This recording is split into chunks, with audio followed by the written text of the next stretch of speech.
আসসালামু আলাইকুম everyone, this is Sheikh শরণ and welcome back to my channel. আজকে আমি আপনাদের সঙ্গে শেয়ার করছি আমার দুপুরের লাঞ্চের থালি।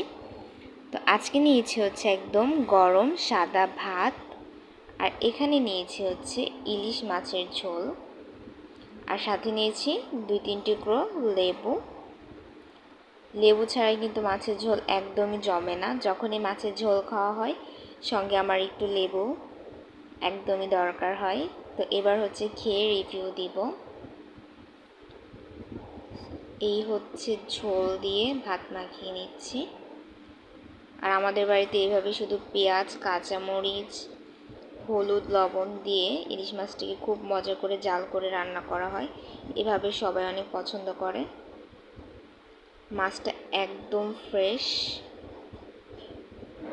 একটু আগে একদম কেটে রান্না করা হয়েছে, একদম ফ্রেশ মাছ।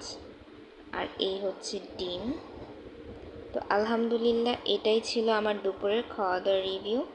ভিডিওটি ভালো লাগলে ভিডিওতে অবশ্যই লাইক করবেন এবং নতুন নতুন ভিডিওর জন্য চ্যানেলটিকে অবশ্যই সাবস্ক্রাইব করবেন।